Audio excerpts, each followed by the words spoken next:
আসসালামু আলাইকুম ওয়া রাহমাতুল্লাহি ওয়া বারাকাতুহু। আলহামদুলিল্লাহ ওয়াসসালাতু ওয়াসসালামু আলা রাসূলিল্লাহ ওয়া আলা আলিহি ওয়া আসহাবিহি ওয়া বারিক ওয়া সাল্লিম তাসলিমান কাসীরান কাসীরা, আম্মা বাদ। এখন যে বিষয়বস্তুর উপর আলোচনা হবে সেটা হচ্ছে যে আল্লাহ তাআলা কুরআন মাজিদের মধ্যে বলেছেন, ইন্নাল্লাহা মা'আস সাবিরিন, যে আমি অবশ্যই সবরকারী ও ধৈর্যশীলদের সঙ্গে আছি।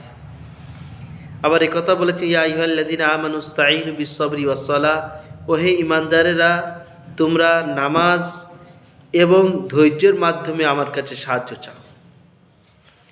বর্তমান এই কদিন ইউটিউবে তথা সোশ্যাল মিডিয়ায় দেখা যাচ্ছে যে আমাদের হরিঙ্গাটা ব্লকের অসীম সরকার নামে একজন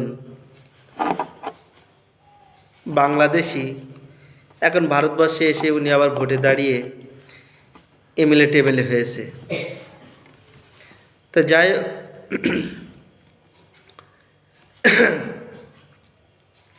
উনি কোরআন শরীফের বিষয়ে সূরা তওবার 5 নম্বর আয়াতের বিষয় নিয়ে যে কথাটা বলেছেন সেটা ওনার বলা চরম ভুল হয়েছে। তো এই নিয়ে মুসলমানেরা বিভিন্ন কেস খামারে এটা সেটা করছে, যেটা করার আদৌ দরকার ছিল না। কেন, এর আগে আমি একটা ভিডিও ছেড়েছি, আপনারা হয়তো দেখেছেন, যে আরএসএসের 100 বছরের মেহনতের ফল থানা থেকে নিয়ে এমনকি পঞ্চায়েত, গ্রাম, মেম্বার থেকে নিয়ে সুপ্রিম কোর্ট পর্যন্ত সব বিজেপি আরএসএস, ওরাই, ওদের হাতে সব কিছু। ওই জন্য ভারতবর্ষের বর্তমানে কন্ট্রোল করছে ওরাই। অসীম সরকার এতদিন বলেনি, এখন কেন বললে? তার কারণ হচ্ছে এই যে মতুয়া বলে যে গোষ্ঠীরা যারা বাংলাদেশ থেকে ওর পিছনে পিছনে এসেছিল, তাদের সবারই নাম এসআইআর খাতা থেকে বাদ। ওই জন্য তাদের সান্ত্বনা দেওয়ার জন্য একটা ললিপপ দিয়েছে যে মুসলমানদের কোরআনের সূরা তওবার 5 নম্বর আয়াতে এটা আছে। এটা হচ্ছে অসম্পূর্ণ কথা। এটা হচ্ছে প্রত্যেকটা যুদ্ধের ময়দানে প্রত্যেকটা কমান্ড যেরকমভাবে তাদের আন্ডারে যে সমস্ত ফৌজিরা কাজ করে তাদেরকে আদেশ দেন যে আন্ধাধুন গুলি চালাও, যাকে পারো তাকে মারো। তো এই আয়াতটাও ঠিক সেরকমভাবে রিলেশন রাখে। সূরা তওবার এই আয়াতটা 5 নম্বর আয়াতটা, এটা হচ্ছে মক্কার মানুষদের মধ্যে এবং মদিনার মানুষদের মধ্যে একটা ফায়সালা হয়েছিল, যৌথ একটা আহাদ চুক্তি হয়েছিল। চুক্তিতে তারা 2 নম্বরই করে, চুক্তি অনুসারে শর্ত পূরণ করে না। তাদেরই সঙ্গে যখন যুদ্ধটা বাধে, সেই ক্ষেত্রে বলা হয়েছে যে যখনই তোমাদের ভয়ের কোনো কারণ নেই, চুক্তি ভঙ্গ করেছে ওরা, অতএব তোমাদের সঙ্গে আমার ফুল সাপোর্ট আছে, তোমাদের দুশমনদের যেখানেই দেখবা সেখানেই মারো।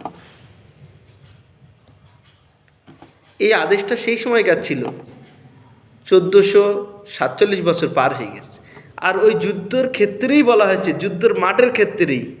আর নালি তারপরে যখন 8 হিজরিতে ওই মক্কা যখন মুসলমানরা বিজয় করে, কিন্তু কাউরের ওপরে জুলুম করা হয়নি, কোনো কাফেরকে, সারা মক্কায় তো কাফের ছিল, কাউকে মারা হয়নি। কি বলা হয়েছিল? যে আমার নবী ইউসুফ ভাই যেরকমভাবে সবারই সাথে, মিশরবাসীদের সাথে শুদ্ধ ব্যবহার করেছিল, আমি সবার সাথে শুদ্ধ ব্যবহার করছি। আমার ভাই ইউসুফ নবী বললেন যে আমার 11টা ভাইয়ের সঙ্গে আমি রহম, মিল মহব্বতের ফয়সালা করছি। নবীজিও বললেন যে আমি আমার ভাইদের সাথে মিল মহব্বতে ফয়সালা করছি। তাহলে বোঝা গেল যে ওই আয়াত ওনলি ফর ওই যুদ্ধের ময়দানের জন্য, যুদ্ধের ফিল্ডের জন্য। তো অসীম সরকার এটে মতুয়াদের একটা ললিপপ দেওয়ার জন্য আমাদের কোরআনকে ব্যবহার করেছে। তো অসীম সরকার এই কোরআনটা ব্যবহার করা উচিত হয়নি। এর জন্য আমাদের সুপ্রিম কোর্ট বসে আছেন, আমাদের হাইকোর্টে মুফাক্কিরুল ইসলাম ভাই এত চিল্লাই কেন? ওরা এখন টেনে নিয়ে যা, আইন অনুসারে কাজ কর, ওকে টেনে নিয়ে চলে যা, কটগড়ায় দাঁড় করিয়ে দে, কেস কর। মুফাক্কিরুল ভাই এখন কোনো রিয়াকশানও দেখছি নি। তাই যাই হোক, এখন মুসলমানদের দরকার ওই নিয়ে মাতামাতি না করা, এলাকায় পালি, হাতের নাগালে পালি, কিছু করো, তাতে তোমার যদি কিছু হয় তুমি জান্নাতে চলে যাবে। ওই জন্যই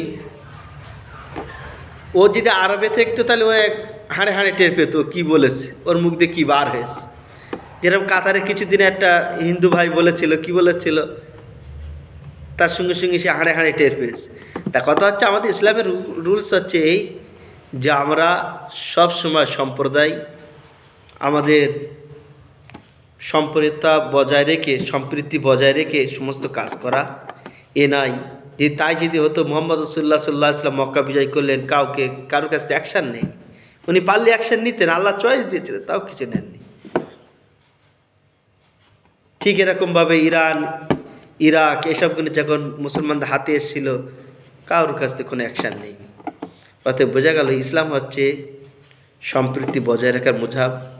আমাদের কোনো এই কোরআন, আল্লাহ, নবী সম্পর্কে যা কিছু বলে অন্তর থেকে ঘৃণা করে, কেন আমাদের হাতের লাগালে কিছু নাই। থানা থেকে নিয়ে সুপ্রিম কোর্ট পর্যন্ত সব ওদের, ওরা কিছু করলি, ওরা মারলি ধরলি কোনো অসুবিধা নেই। আর আমরা যদি হাতও তুলি, মুঠোও বাঁধি, তাই বলবে যে আমাদের মার্ডার করেছে। ওই জন্যই এখন ধৈর্য ধরেন, আল্লাহর কাছে সাহায্য চান, নিজে থেকে ঘৃণা করেন যে আল্লাহ আজকে এই মানুষটা এই কথা বলেছে, আমরা অপারক হয়ে আপনার কাছে স্যারেন্ডার হলাম। ওই জন্যই বর্তমান অবস্থায় মুসলমানদের অসীম সরকারের বিরুদ্ধে কিছু করার দরকার নেই, বরঞ্চ যদি দোয়া করো যে আল্লাহ তাআলা ওকে হিদায়াত দেখ।